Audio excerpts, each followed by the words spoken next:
A basement, 18 metal cylinders, 5 men with plastic explosives strapped to their bodies, and a fuse cut to 30 seconds. Above them, 100 German soldiers who do not know they are here, and outside, a frozen Norwegian valley where 34 men already died trying to reach this room. The leader strikes a match. It crumbles. For 1 full second, he is 23 years old, standing in a room full of enough explosive to kill everyone in the building, holding a dead match. He strikes the second. The fuse catches. 30 seconds. That is exactly what we are going to break down today. This is History Lens. To understand how 5 men ended up in a basement that the entire German army believed was impossible to reach, you have to go back to the one substance that brought them there: heavy water. In the early 1940s, scientists on both sides of the war understood that splitting an atom could release an unimaginable amount of energy, and the key ingredient for building a nuclear reactor was a rare liquid called deuterium oxide, also known as heavy water. There was only one factory in all of occupied Europe producing it, the Vemork hydroelectric plant, built into the side of a mountain in Telemark, Norway, and by 1942, it had already shipped hundreds of kilograms to Berlin. The men inside the British Special Operations Executive Headquarters in London understood the math. Every month that factory kept running, Germany moved closer to a working reactor, and a working reactor was the first step toward a bomb. But Vemork was a fortress. A single bridge connected it to the outside world, guarded by checkpoints, searchlights, and minefields on both sides, with a full garrison of German soldiers stationed around the clock. Below the factory, a gorge dropped 200 meters straight down into the Mana River. The German military assessment was simple and categorical. The gorge was impassable for military purposes, and no one had ever attempted to prove them wrong. The British tried the direct approach first.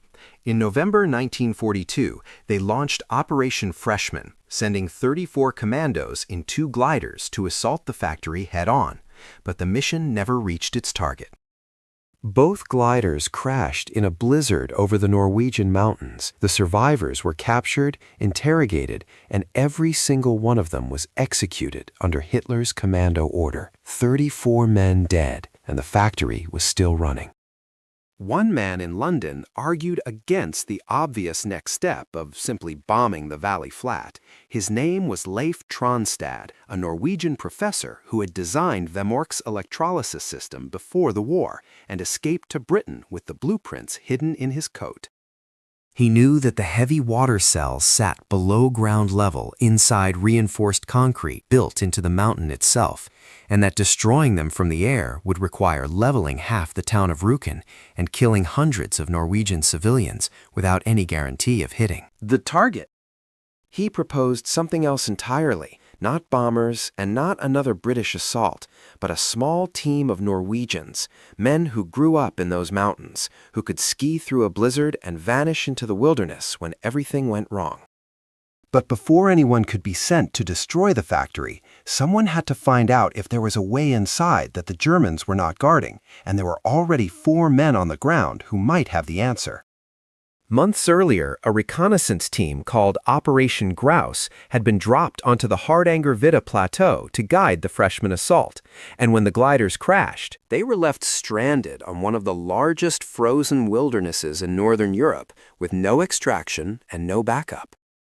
London's message was simple: stay in position, find a route into Vemork, and wait. So they waited through November, December, January, and into February, surviving on reindeer moss and lichen scraped from frozen rocks.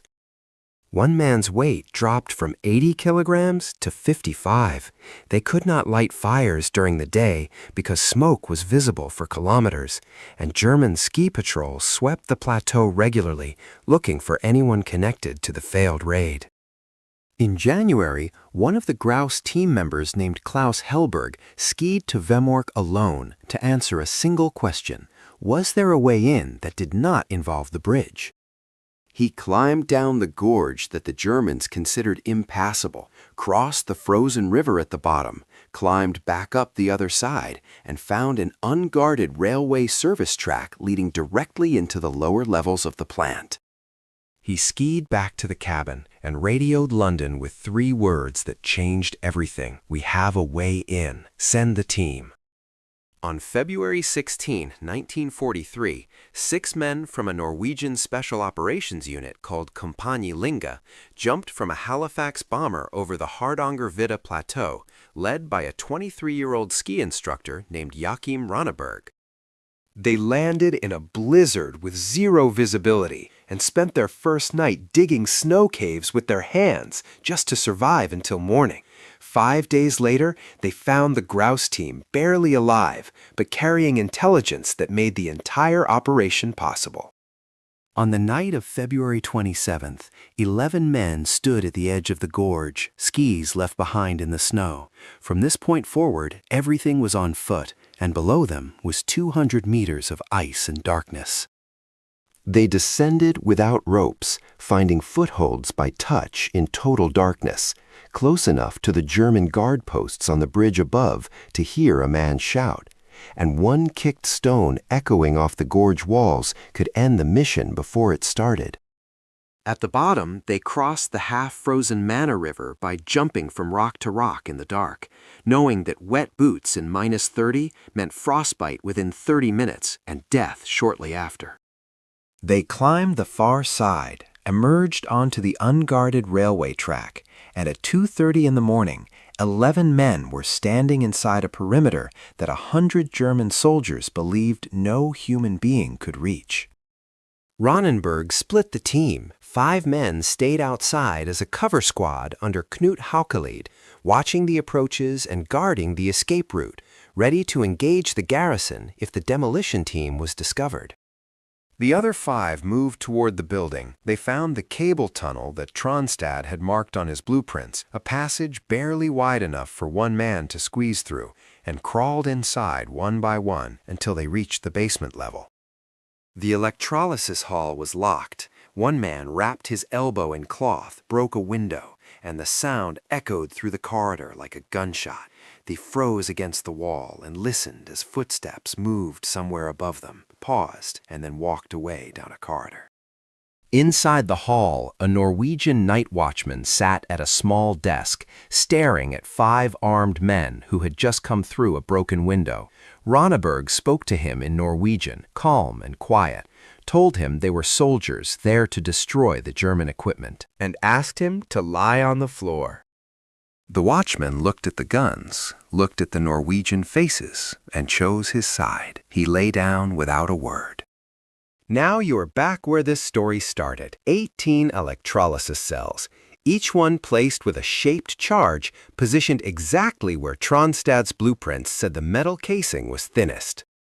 The first match crumbled against the box. The second one caught. 30 seconds. The team moved back through the cable tunnel and out of the building in controlled silence. No running, no noise, just fast, deliberate movement through freezing darkness.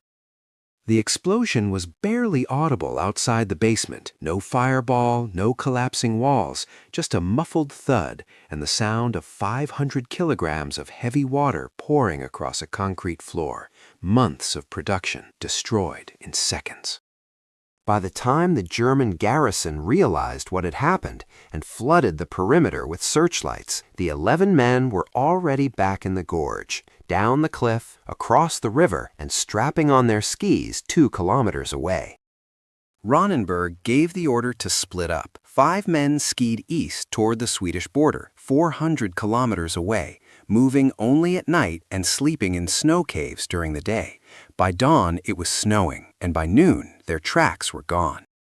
3,000 German soldiers mobilized across Telemark. Ski patrols searched every valley and every cabin within 50 kilometers. They found nothing and never figured out how anyone had gotten inside. The gorge was never even considered. Not a single shot was fired during the entire operation. Not a single man was lost. Not a single Norwegian civilian was harmed. The Germans rebuilt the electrolysis cells within months, but the clock was already broken. In November 1943, American bombers hit the rebuilt facilities, and Germany decided to abandon Vemork entirely and ship the remaining heavy water to Berlin by train and ferry. On February 20th, 1944, Knut Haukelied, the same man who held the gorge during Gunnerside, planted a bomb in the hull of a ferry called the SF Hydro as it crossed the deepest point of Lake Tyn. The ferry sank, taking the last barrels of heavy water to the bottom. 18 people died on that ferry, 14 Norwegian civilians and 4 German soldiers. It was the moral price that Haukelied carried for the rest of his life, a weight that Ronenberg had managed to avoid 1 year earlier when he destroyed the factory without a single casualty. The barrels recovered from the lake decades later contained barely 1% concentration. Germany never obtained enough heavy water to build a working reactor. And the question of how close they truly came to a nuclear weapon remains one of the most debated topics in the history of the Second World War. After the war, a journalist asked Joachim Ronenberg what would have happened if Gunnerside had failed. He thought for a moment and said, "London might have looked like Hiroshima." He died in 2018 at the age of 99, the last surviving leader of what the Special Operations Executive later called the most successful act of sabotage in all of World War II. Thank you for watching. This has been History Lens. If stories like this make you see history differently, subscribe and turn on notifications so you never miss what we uncover next.